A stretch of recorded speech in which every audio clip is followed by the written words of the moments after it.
All right, good afternoon, everybody. It's Effective Resume Thursdays. We're very glad you're with us. It's July 2nd, 2020. For those of you who are on Zoom, at the very top of your screen, you should be able to switch between a speaker view and a gallery view. And if you look at the lower left-hand corner, that's what the speaker view looks like. And that's what we really sort of ask that you go to. Also, where that red arrow is, that little white line between the smaller screen and the bigger screen, you can drag that back and forth so you can make the speaker bigger or smaller, just depending on how big you want to have the slides. For those on Facebook, I'm sorry that option is not available. Please note that this event is being recorded and is currently live on Facebook. The recording will be on the Career DFW Facebook page and on the Career USA YouTube channels for others to view in the future. By participating in this event, and if you post a comment in the chat box, or if you have your microphone or camera on, you give consent for your comments, name, and pictures to appear. For those of you who are on Zoom, if you have questions, please just click on the chat box where the blue arrow is, open up the chat box, and please enter the information. You'll be able to gather that information, do that. For those of you who are on Facebook, thank you all for joining us. Currently, I see we have 6 people on Facebook. Just enter your questions into the comment box, and I'm monitoring that, and I'll make sure we get those questions to our speaker.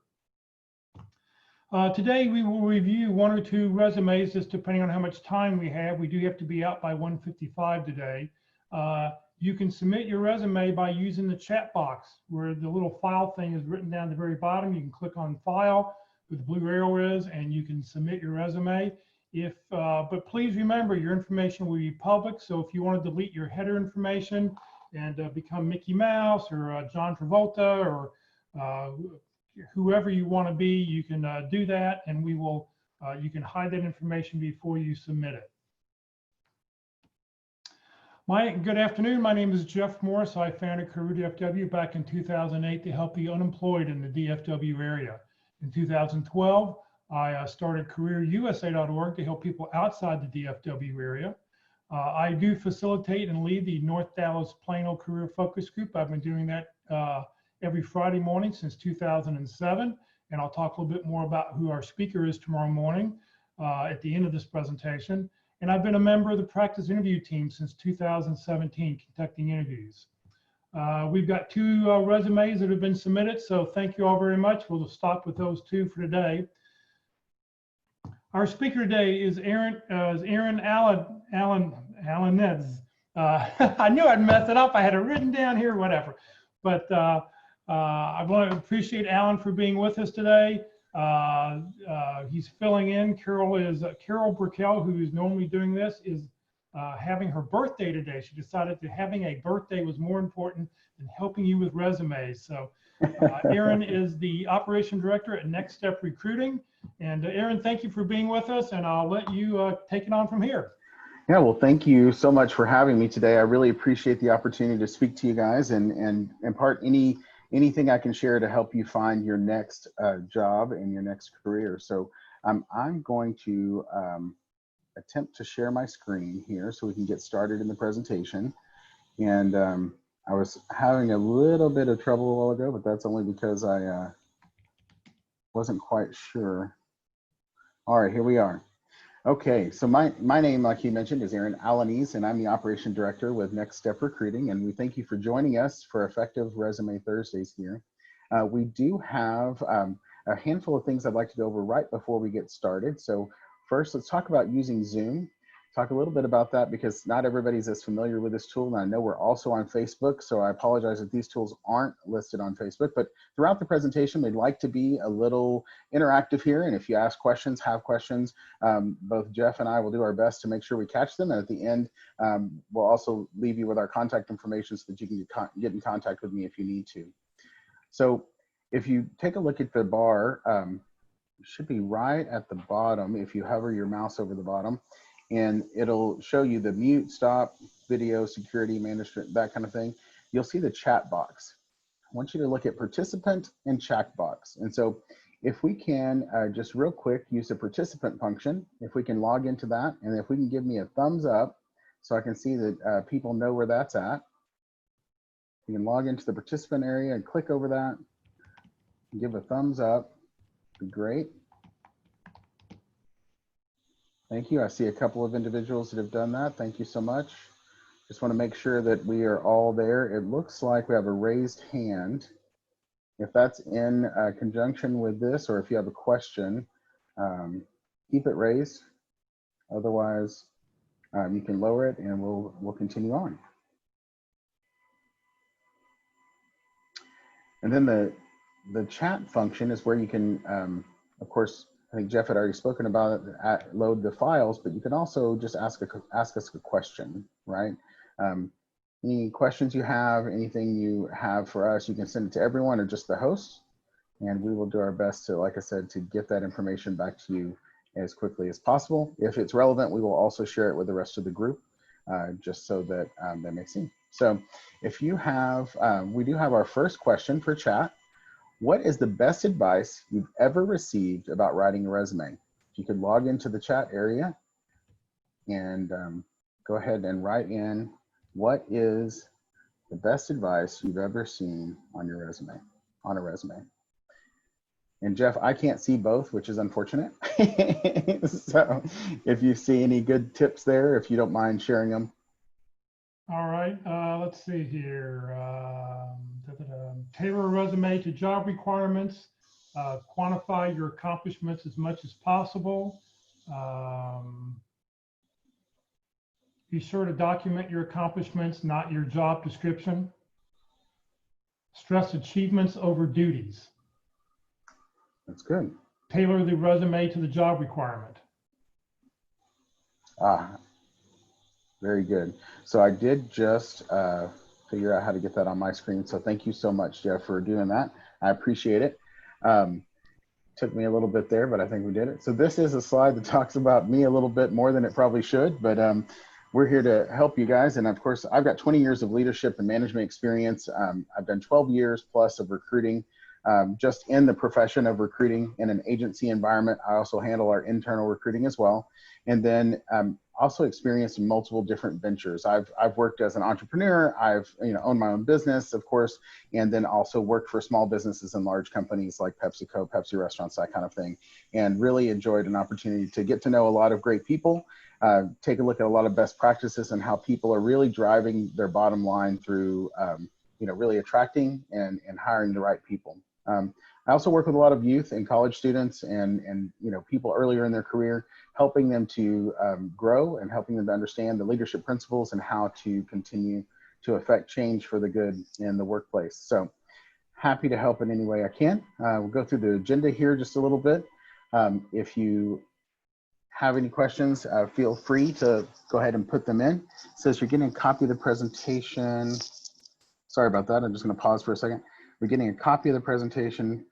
And I think, Jeff, we are sending the presentation. Is that right? The presentation will not be made available, but you can go back and you can watch it live. You can watch it on Facebook or on the Career USA YouTube channel. And I'll talk about both those at the end. Because when you send the presentation out, you don't get all the good words that go with it, all the good topics and comments that Aaron makes. So we really prefer you'll be able to go back and watch this as many times as you want. Thank you. I appreciate you sharing that, Jeff, because I did not know what we did on that part. All right. So what we're going to go over today is applicant tracking systems, or commonly referred to as ATSs. How you work with recruiters, my top resume tips, key components of a resume, and we'll make some time for Q&A as well. And then we're going to get into another fun part, then review sample resumes. And we've got the 2 resumes for this week, so we appreciate you guys volunteering for that. Thank you so much. And then, of course, we had you change the name or not. It's really up to you. And then we'll also take some comments from not only myself and Jeff, but also for other participants if you have some comments to assist the applicant. All right, so we're going to get into it here. See if I can get this changed. Sorry about that. So just about applicant tracking systems. So think about how I always talk to candidates about, think about how you are, how you go find goods and services today. And we use keywords, phrases, and things like that Boolean searches, right? Very similar to that. You may or may not understand that, and I can go in more detail about that in a different class. But this specifically, when you use keywords, you want to make sure that you're using the keywords that are on the job description, okay? So when we talk about parsing, parsing is a way that the system gets your information into the applicant tracking system and it reads it basically and places it in fields inside the database, right? And then there's special characters and formatting. And all of that stuff, special characters and formatting, if you put little squiggly lines and different types of fonts and different types of things that are not just standard, you're going to find yourself in a place where you might be getting kicked out of the applicant tracking system because it can't read your format, right? And so there's a lot of fancy resumes that are out there nowadays, and those are great to hand in person, but they're not really good for how you apply for a job today, right? And many of the new AI tools and things like that just aren't as advanced right now in order to read those characters and read that stuff appropriately to get it to you where you need to go. So I know I've jumped to keywords in the beginning when you look at your resume, and you kind of see that there's a lot of words there that may or may not relate to the job description. So a best practice is to be able to take a look at the job description, really focus on the words that are critical to the job, and then make sure that if you've done those things, that it's relatable in your resume, and that those same words that you've used, that you, of course, we want it to be truthful and factual, right? So if you've done that, and maybe you said, instead of manage, maybe it says lead, right? And so those words are yes, they have different connotations and meanings. However, if you led a group because you manage them, then you should change the words to match the job description. That's something simple, something easy that can, is an easy example, but that's definitely one of the things that can be counted against you if it's not part of the same keywords, if that makes sense. One tool that we've used a lot of is jobscan.co. If you go to that jobscan.co, you can enter the job description and your resume, and you can see how closely it aligns. It's very important to be able to get as close as you can, especially in the major keywords, right? And I think we're going to go over that here in just a minute so you can kind of see an example of what I'm talking about. And then resume as an attachment. Some people always ask, should I put it in as attachment or should I upload it, separately? I personally would upload it as an attachment, and you can just see, how it works there, but you want to make sure that your resume as an attachment is 100% optimized to go into an ATS. And by that, no special formatting, keep pictures or JPEGs off of it.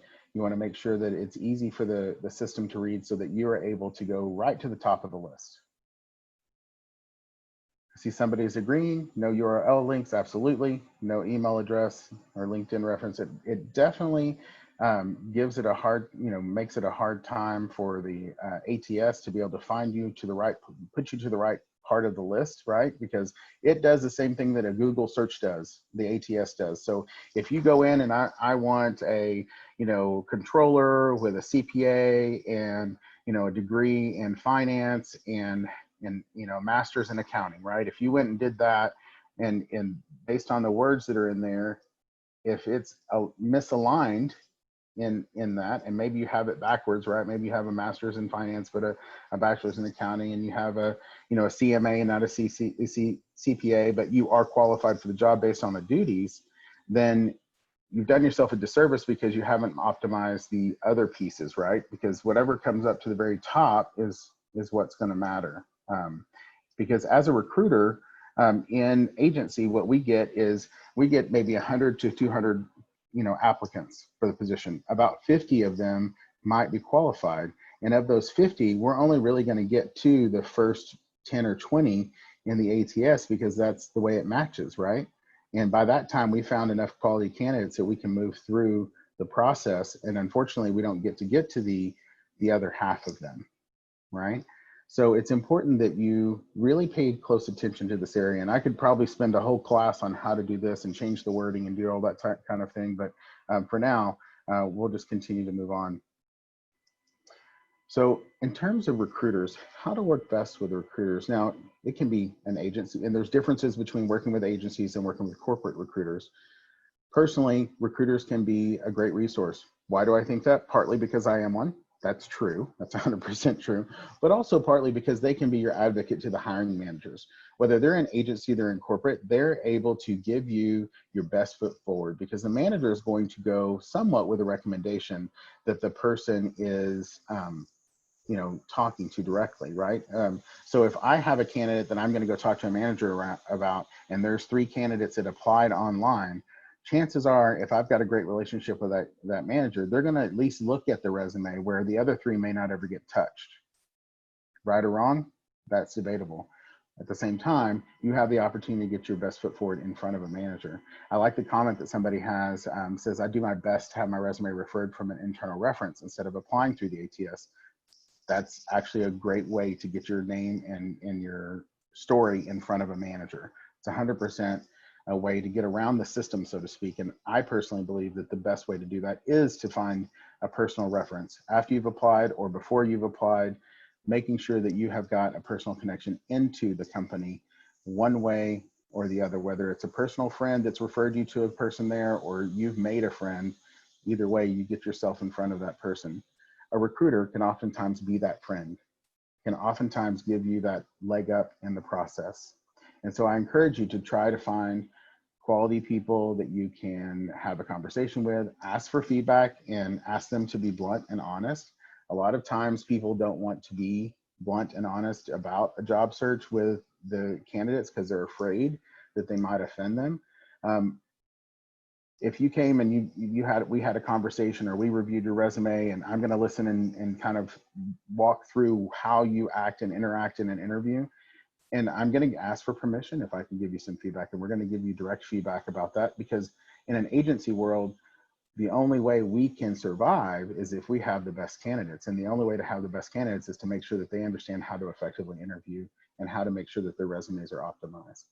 So, and then in relation to a corporate recruiter is kind of the culture, the culture guardian, right? So they're looking at, do these people match our corporate culture? Can they make an addition to our corporate environment? Are they able to really drive that process? So it's important to, be positive, to always be, ask the recruiter, because they're very busy, to ask the recruiter, what's the best way to follow up?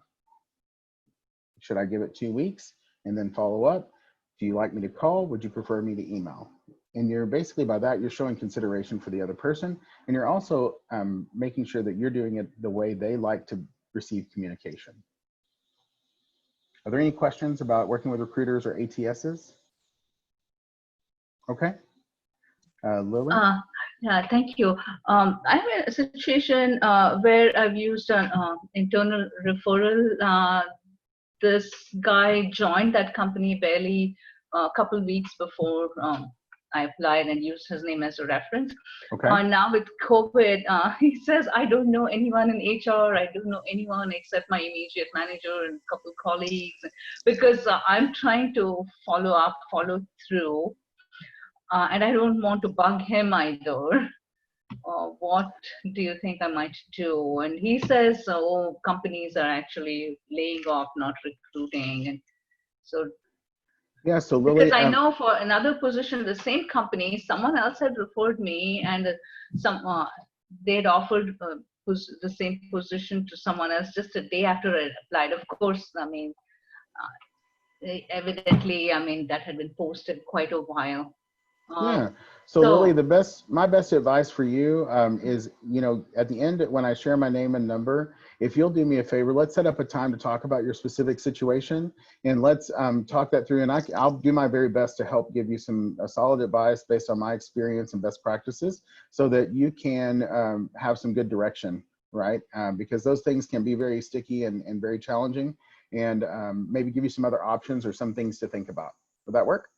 Yeah, and I have a quick comment on that too. Same situation.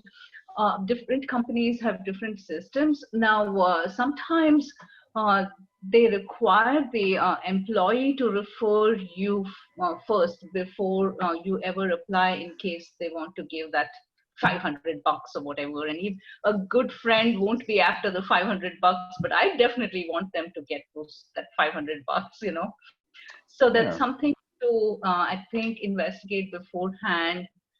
I mean, it shouldn't be at risk of missing the bus by them taking the position off the website before you can apply. But a little bit, Yeah, well, and we can talk some more about that when we talk in person, okay?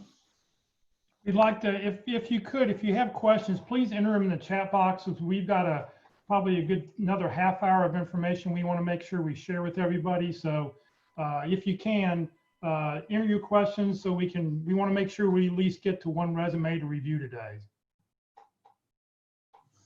All right, so we're on to my resume tips, and just some of you guys already mentioned these, so there's not going to be news to you for sure. But really keep your resume tailored to the job and the related responsibilities. I see a lot of times when I look at resumes, they're not even close to explaining their story about how they fit for the job and how they are. They're talking about community service and other things. While those are great things to talk about in an interview, what do you do when you're not working? But they might be talking about projects that are unrelated to the actual position. And by doing that, you're taking up valuable space, right? Because the space on a resume is so valuable because you only have very limited time to be able to catch the attention of a hiring manager or a recruiter. And in the event that you put things on there that are irrelevant, you're just wasting space and you're wasting your opportunity to get more out of that time that you have with that person. Because you have about 30 seconds or less to make an impression on the resume. We talked about keywords already briefly, but make sure that you use keywords posted from the job description. And a lot of people like to only do one resume, and they don't want to do they don't want to change, and they don't want to do that type of stuff. And by doing that, you put off the air that you're not willing to be flexible, you're not willing to mold into the company culture. You have some challenges with assimilating into different groups, and those things can be alarm bells for companies actually, and for recruiters. So you want to make sure that you don't give that off, right? Don't write an objective. The objective piece is, it's an old standard, it's an old standby. It's not something that's really relevant in today. One of the things that I used to always read when I was hiring, because I had the opportunity to start in management when I was just graduated high school, and I was really young, of course, and had had a lot of situations that I encountered that I may or may not have been ready for, but we made it through it, right? So I would always sit down with the candidates and I'm looking at them and they're like, their objective is to, run a company. And I'm like, well, you're here at a restaurant to apply for a food server job. Probably not going to run the company. Just, so it's been something since I was a teenager, thinking that through, going, why is an objective even on there? And I never wrote one on mine, but that's something that is just a waste of valuable white space, valuable space for you to be able to, deliver your story. So number 4, include results and accomplishments that increase revenue, saved money, or created efficiencies. Companies are looking for people that are going to impact their bottom line. And in order to do so, those are the 3 ways you can do it. You can save money, you can create efficiencies, or you can increase revenue, right? Those are the ways that you can save a company money and really drop that down to the bottom line and do a great job at an organization to make an impact. Outside of your interpersonal skills and those things, they're looking for those types of results and how you've been able to accomplish it in the past. And then of course, use concise, effective words, and always double check grammar, spelling, and spacing. I've had 3 people in the last 6 months lose an offer because they misspelled a word. 3 people. Now, the fact be known, somebody should have double checked that before it went to the to the client. However, that should have never been an error to begin with, right? And so there's many tools. I personally use Grammarly.com just to be sure. And I'm a decent speller, but not a great typist. So it's important that, because my fingers don't always stay engaged with my brain. And so I think it's important that you really just double check yourself, have somebody else read your resume, really make sure that you've had it proofread, because in the event that you don't, it's a sad day when you have to deliver the message that they can't get a job because they misspelled something as simple as there. So, or I've also seen people say, well, it's MS Excel or Microsoft Excel, not just Excel. So I think it's important. Now that was a few years back versus this year, like in 2020, I think you can say Excel, Word, and Outlook, but in the past, you could only say Microsoft Excel, Microsoft Word, Microsoft Access, that kind of thing. So just keep that in mind. So let's talk about the key components of a resume. So the basic components of a resume are going to be a heading, a summary, key accomplishments, which are optional, professional experience, previous relevant experience is also optional, education, and software skills. I want to talk about two things. The key accomplishments are really optional and only impactful if they relate to the job. They're not exactly as impactful if they don't relate to the job, right? So use that wisely. And then of course the relevant experience in the past can be more than 10 years old. So I'd love to see in the comments, what's the ideal number of years of experience to show on your resume. Would love to see what you guys think. If you'll put it in the group chat, I would love to see that. What's the ideal number of years?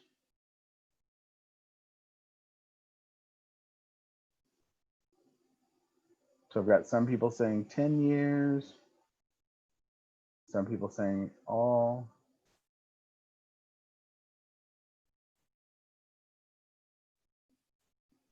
So some people tell us it's the time, the number of relevant years that you have for that experience related to that job. And it can be something that you choose to do if it makes sense, right? If that makes sense, you for sure want to take a look at it, and you definitely want to understand a little more about what the client looks for by reading some of the, taking a look at some of the other people. So let's go through the elements. Heading, you really want to keep your name and your contact information and just keep it there, name and contact information.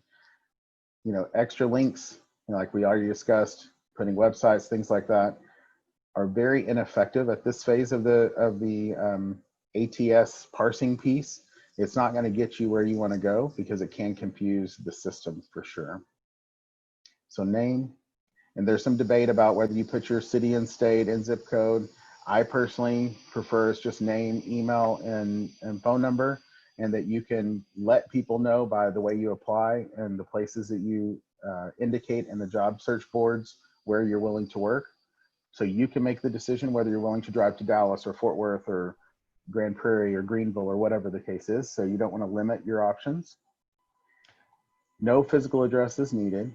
We for sure don't want to isolate your information on a web portal that other people could garner, especially not in this day and age. Alan, on Facebook, Carlene asked, does adding your LinkedIn address to your contact header, is that a problem for an ATS system? It can be problematic when it pulls in because it can view it as a website, or it can transfer over wrong. So it's important to make sure that when you can add that in your cover letter, because a lot of places ask you to do that. I think it's best if you just keep it off. Now, when you hand them a resume, or if you email someone directly, like just you're emailing a client, like a manager directly or a recruiter directly, it's always appropriate to keep it there because that's not going into an ATS system. But when you're just applying directly into an ATS and you have no human contact, you're definitely running the risk of getting mixed up in that system. I've seen it before, even in ours, and ours actually takes LinkedIn profiles but we're a recruiting agency, so that's a little different. Our ATSs are set up a little different to accept those things. And most clients are not set up that way. Most businesses are not set up that way. So thank you for that question. That's a great question.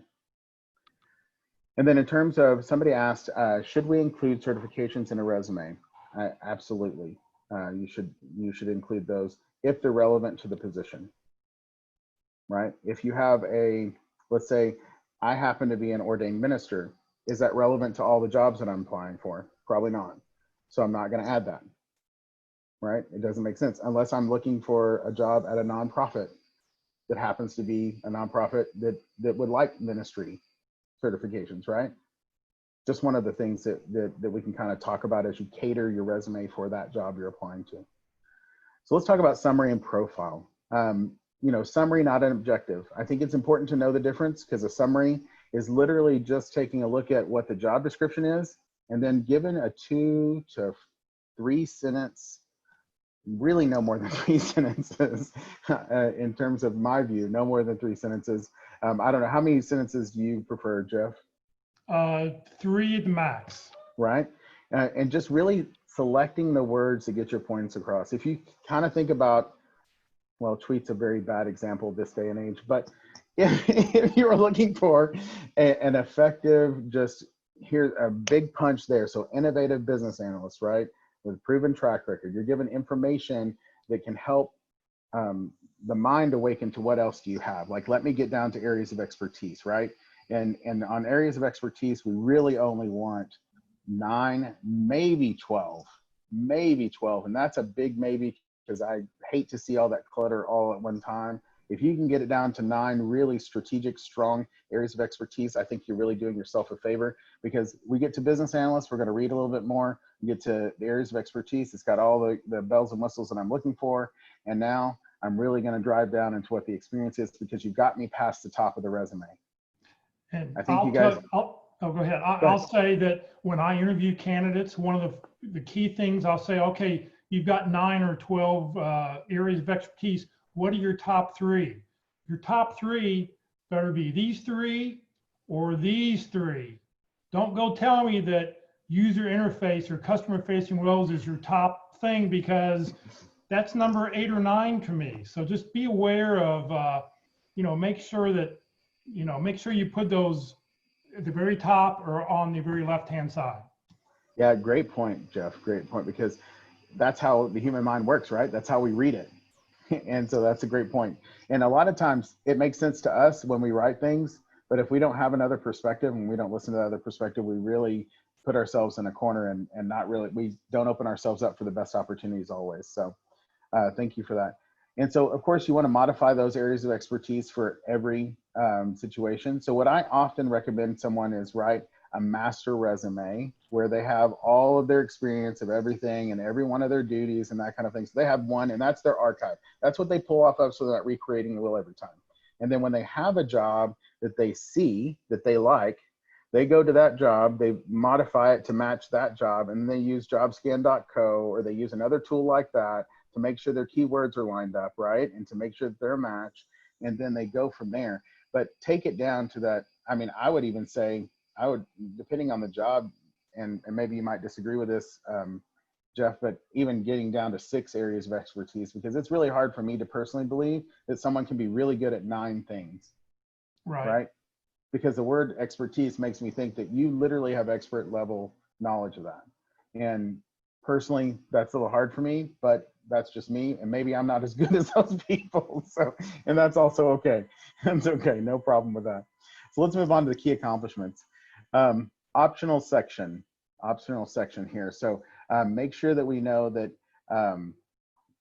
it's at the top of the resume. It's, of course, mostly when you're in sales, revenue generating, cost cutting type roles. I would say also if you're in procurement, you want to show some results there, how you've basically been able to save the company money, what contracts you've been awarded, and that kind of thing might be able to do. But really in sales, you want to be action oriented there. Sales and business development are 100% where you would apply that. All right. So if you guys have any questions, please don't forget to take a look at the chat box and I just uploaded for everybody the sample resume that we're looking at right here, as well as a T cover letter that we recommend. So you can download both of those documents, and you'll have our recommendations. Yeah, no, that's great. Thank you for that. So, and professional experience is our next component. Chronological is, some people send me functional resumes, and I'll be honest with you, not one of my clients would accept that as an okay format. I don't have any client. I don't even know how functional formatting came up, but I wish it would stop. So, it might be more relevant, like if you're a consultant and you've been doing multiple consulting jobs and that kind of thing. But even that, most of our clients that have consulting, candidates, they really want to see, okay, how long did you do that job? How long did you do that job? What exposure do you actually have, so that they know the depth of your experience and not just the titles. Okay, so we want to keep it chronological. We want to make it easy to read. And, I would say 5 at the most, 7 bullet points at the absolute most. And I really think 5 is a good number. You want to keep people engaged and reading down to the next level of your resume so that you don't have a situation where somebody just stops, right? And that's kind of the key purpose of changing up your top line so it's easy to read, it's impactful. You have 9, 12 areas of expertise, and now you're getting people down to your experience. And then you want to make sure that your resume is easy to read. It's not really squashed together in terms of formatting, and that's why we're limiting the number of bullet points, because most of my managers won't read past, past the first job, and if they're frustrated in reading it because it doesn't flow, they're done. You know what I mean? And so they move on. So keep it chronological, keep it easy to read, and then the parallel verbs. I will tell you that I spend a lot of time in this area as well. And if it's your current job, it should be, action oriented, right? So you're analyzing right now. You verify it right now, today. But if you did it before, it should be analyzed, verified, performed, communicated. If we're looking at the top bullet points here, it's important to do that. And while it may not seem like a big thing to many people, when you look at hiring managers actually scrutinize that. And I have had people, do it where they're like, well, you know what, they really don't, because writing was involved in the job, and they realized that they didn't actually pay that detailed attention to their resume, and that's their commercial to the world about themselves. And if they weren't going to pay that detailed attention to their resume, then they likely weren't going to pay that much attention to their work at the company that involved some writing. So just keep in mind, everything that we do when we put ourselves out there is something for the client to reflect upon, think about, and go back. So here's the bullet point piece for the jobs. I always jump ahead of myself. So when we really kind of dig in for the details, bullets should focus on results and should not sound like a job description. I often see cut and pasted job description pieces in a resume. I will tell you that gets to the no pile real quick. And why? Because that means that your creativity and your impact was literally just cutting and pasting. And so I think that we should really think about how we're doing that, because if you do just like a job description, well, I mean, they wrote a job description, so they know how that works, right? And they also know that they can't see what you actually have done. All they can see is that you can basically write what's already been written. You can cut and paste. So make sure that you are giving comments. Like, for example, this first line, engage client to gather software requirements and ensure alignment with development teams. As we know that that's not how a job description would be written, sorry about that. That it would be a lot longer. It would talk about specific ways that they're gonna do that. So that is in check with a job description, right? But it is not, it's not regurgitating it.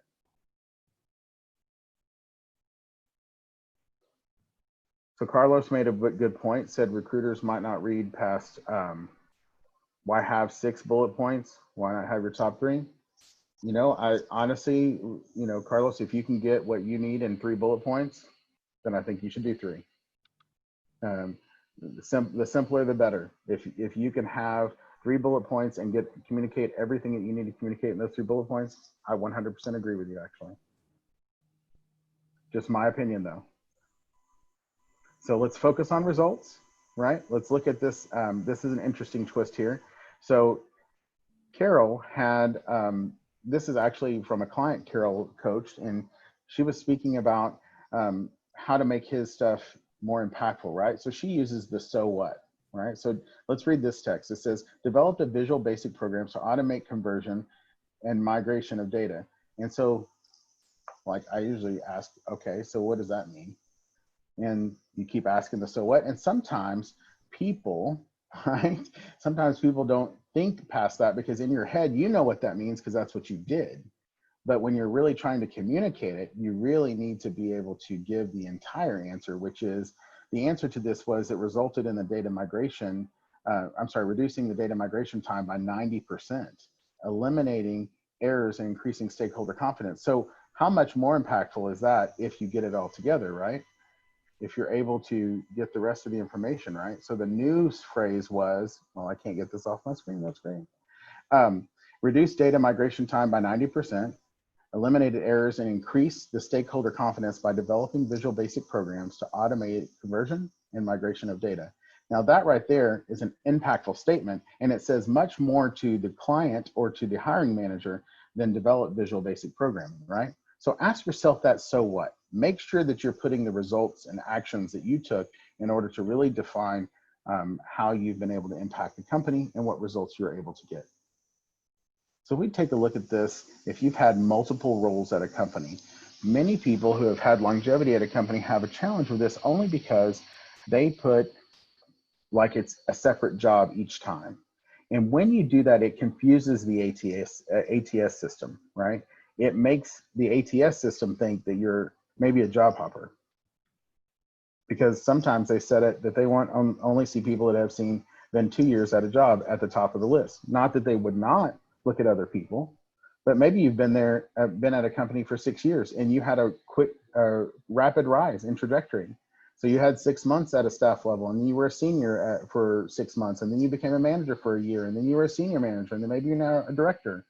And you did all of that quickly, and the way you put it on your resume could make it look like you have been a job hopper. That's from a recruiter standpoint. From a company standpoint, if you can put it in a way that it's easy to see and understand that you've been at one company for 6 years or 8 years or 10 years, it's more acceptable to put the total number of years up in the, for the job next to the company, city and state, and then each role next to it, you can put it in parentheses, how long you did that.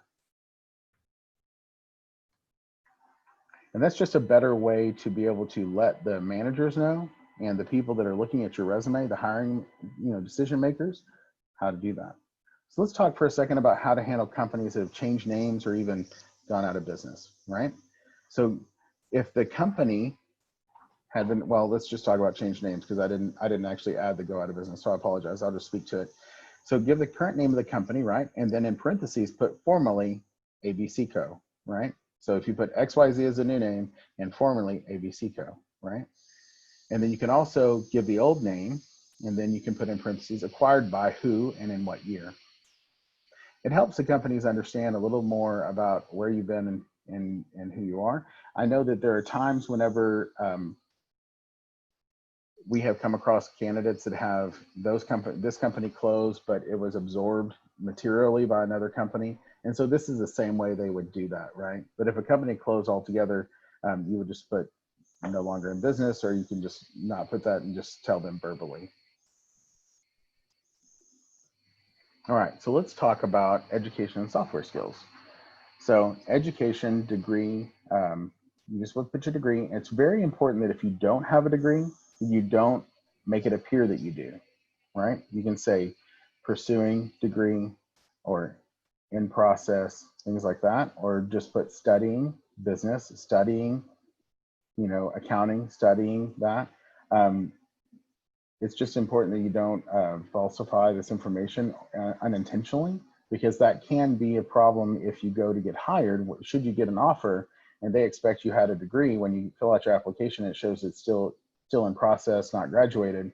I mean, I've had two people that had that situation. The client thought that they were degreed. We did not present them as degreed, but on the resume, not that we gave them, but that they gave the client themselves, appeared that they had a degree, even though it just said bachelor's in accounting. It did not say conferred, did not have a year on it or anything, but it did look like they had a degree. And so they were making that assumption and did not ever ask, right? So it's important that you make sure that that is clear on your resume. And then with software skills, many times you see Microsoft Office written out, or not at all, and you just have Word, Excel, Outlook, PowerPoint. The right way at the bottom where it says software skills, you can do Microsoft Office and then their product list in parentheses. And then of course, Access is also a Microsoft product, but it's not always in the Office package. So, okay. I would also include personally certifications in that realm, but that's just how we do it at Next Step Recruiting, and how we, help to give that information to the client, but only if it's relevant. Again, we don't include things on the resume that don't make sense for the job that they're applying to. So if we look at aligning a job to a job description, so let's take a look at the business analyst role here on the left. You see the innovative, you see documentation and policy, documentation of business requirements is important.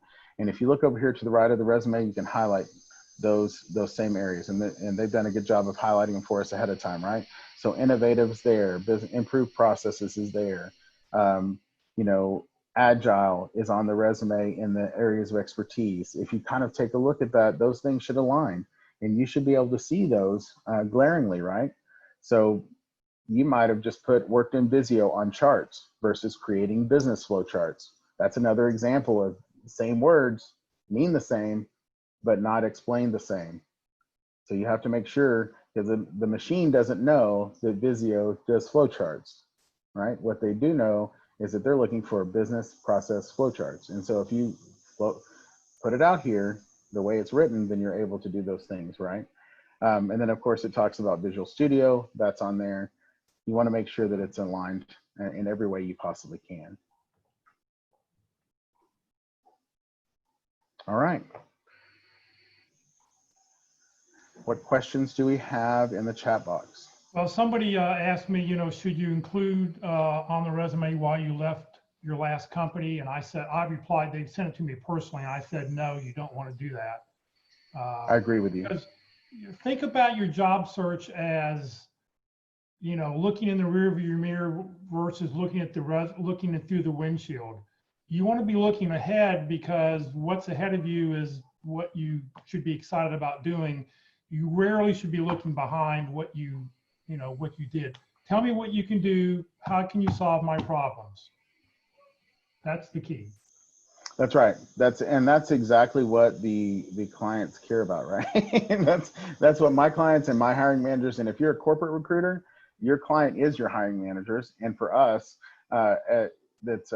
agency recruiter, our clients are 3 people actually. We have the candidate is our client, even though we're not a fee-based recruiting firm that way, although there are those that exist that way. And then our clients are the companies that utilize our services.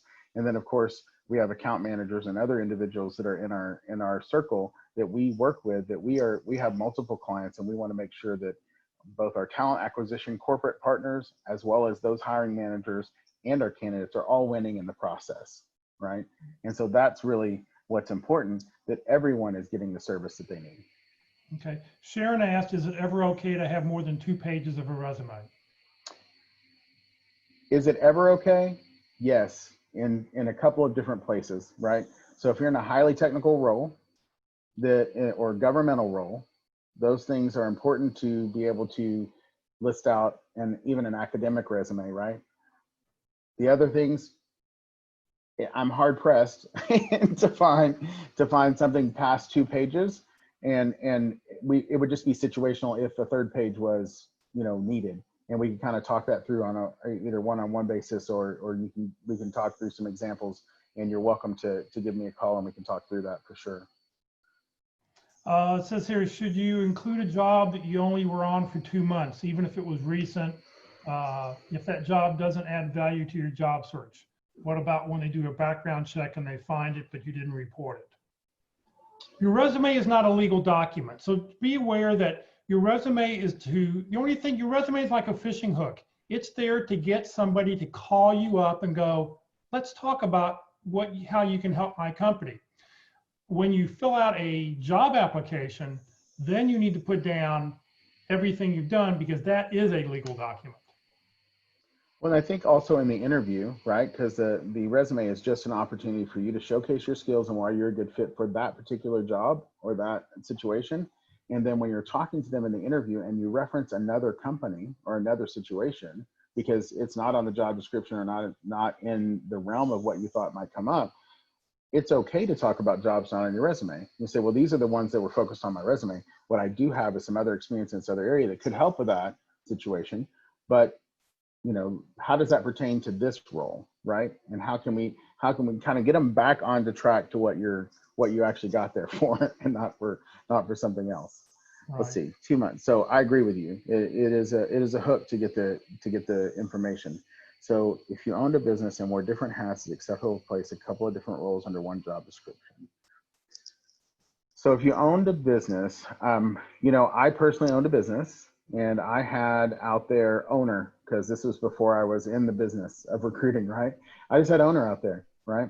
And so I wasn't getting many hits, right? Because right before that, I was a vice president. And right before that, I was a director of operations at a movie theater chain, that kind of stuff. And so my resume was very title heavy. And so what I did, rather than put owner, is I changed it because it wasn't untrue, right? Because I was the executive director of my organization. That was true, 100%. And so I changed it to executive director. I started getting hits on my resume.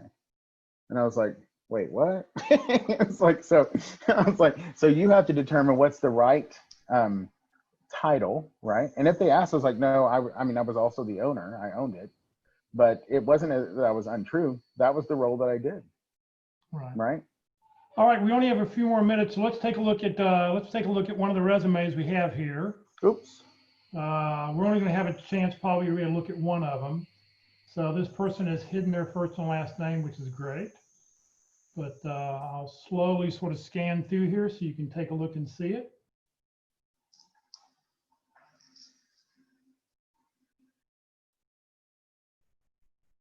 If you've got comments, please enter them in the chat box. Let us know what you think.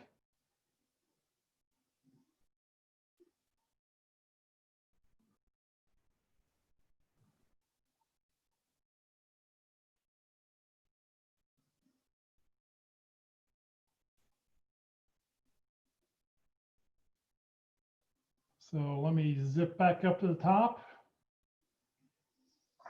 Aaron, what do you like about it? So in general, I like the overall formatting in terms of it's got some good white space there. I like the fact that it has some key points at the areas of expertise. I do like that. I see that there's a nonprofit organization there, so I understand that that's more trying to show some continuity, right? And keeping active. So if we continue, I think starting with AmDocs, I'm a little concerned that it's too many words. Just that you may start losing people past that first paragraph. I would also say that I would make it black and white and not other colors. There was also a comment I think that just came across that as well, just to help not, because if you're not in a color printer, and I mean, I don't know, I prefer it just to be black and white, makes it uniform. And then when you get to AT&T services, same thing. I think I would try to pull out just the keywords that you can keep there, and maybe it might even help if you made it, wider, so that it wasn't 4 sentences deep, 4 lines deep, maybe just 2 lines, so it doesn't appear as much. If that makes sense. So those are just a few things that I would look at. Yeah, I think you need to be careful right here at the top of the page. You have one hanging line. I think you need to do something to get that moved up. I also remove the dates. I don't think it's important for you to say November 2003 to October 2012. Just put down 2003 to 2012. That'll save you a line. Do the same thing here, 2012 to 2017. Just list it right out here to the side. I think that would be just make it look a little bit easier. And really it saves you 2 lines.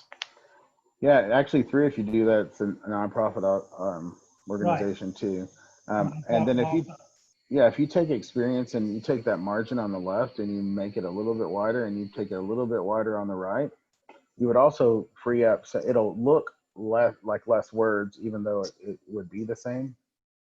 Just a suggestion. And then I would perhaps look at, so you say results and goal-oriented IT professional. I would try to see if you can define those a little better in that. All right. So interesting, and it's sort of interesting, the second resume, which we don't have time to look at, also is formatted the same kind of way, having the titles off to the left-hand side. So it's sort of interesting that the 2 samples we have this week are the same, but are similar. Just be careful when you get down here into these things here. Recognize as a leader among peers. If you go and you use the so what? What did that do? It tells me what you did, not what you can do. There's no results there. So you really want to, every bullet point needs to have a result showing why you want to do something. Yeah, Yeah. agreed. Plan That to result track oriented. improvement. This, this is like off a job description. This doesn't tell me any success. Tell me the success story that goes with this. Tell me the star story. Yeah, it's much better to get back to that star story than putting generic information there for sure. Right. All right. Well, let me switch over here because we are sort of out of time. Somebody did ask online, how can they get a copy of the sample resume and cover letter? For those of you on Zoom, you should be able to download it. For those who are on Facebook, if you want a copy of it, just send me an email to webmaster@careerdfw.org. Let me know that you want the sample resume and sample cover letter. And then that way I will make sure I will get it emailed to you. If you'd like to, tomorrow we will be having the North Dallas Plano Career Focus Group will be meeting tomorrow. We're going to have a short presentation on how to use Google Voice. A lot of people have, talked about they don't use their cell phone, but they like to have a different number that they can use. And so we have somebody who's going to present on how to do that. And then we'll spend the rest of the time doing open forum, asking whatever questions you have.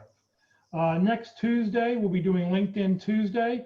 You can join us Tuesday at 1 o'clock. And then next Wednesday on Interviewing Wednesdays at 1 o'clock, this is session 13 of 13, avoiding interview crashes. So this will be just issues that we've heard about in the past. So come join us for that. All these events will be live on the Facebook page, and you can check the Career DFW calendar if you want to join us via Zoom. Let me get past this. Just as a reminder, these sessions are being recorded and will be on the Career DFW Facebook page or Career USA YouTube channel. Please check each page, follow the Facebook page, subscribe to the YouTube channel. On the Facebook page, it looks something like this.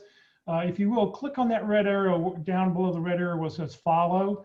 I was just reading, I have to have 10,000 viewers before I can do something customized, my next customized goal. So please follow us if you will. Where the blue arrow is, that will take you to all the videos that we've pre-recorded, including this one, which will be, which is there right now. On the Career USA YouTube channel, if you click on the green arrow where it says playlist, it'll show what it shows at the very bottom where I've grouped everything together. At the red arrow, it says view the full playlist, and what will happen is you'll be able to see all the past sessions we've talked about. And this session will be up there later this afternoon, so you can go back and watch this session as many times as you'd like. Just please remember, Career DFW is a 501c3 nonprofit organization. Everybody here is volunteers. We have no full-time or no part-time employees. The speakers, Aaron's a volunteer speaking with us today, and everything I do is strictly as a volunteer. We survive on donations. It helps us to be able to continue the programming that we're doing. I know you're unemployed right now, but when you do land a job, hopefully please remember who we were and how we helped you, and please consider making a donation. And if your company makes matching donations, please allow your donation to double in value, and let us know if you don't see our name on the list. Please contact us, and we'll get the name on that list for matching funds. I've done that a couple times already. So thank you very much for joining us. Aaron, thank you for your time today. Thank you. It was great to be here. Still here, coming up at 2 o'clock in just a couple minutes. I'm going to be switching over to Career Care, which has a session, and I'm actually the speaker today talking about how to use Career USA and Career DFW in your job search, and what I've learned about your job search that you may not know. So if you'd like to listen to me for an hour and a half, and hear some of my top career tips, join us. Career Care, you can go to the Career DFW calendar, or we will be live on Facebook here in just a couple minutes. So thank you all very much for joining us. Aaron, thank you again. Have a great afternoon. See you again soon. Bye-bye.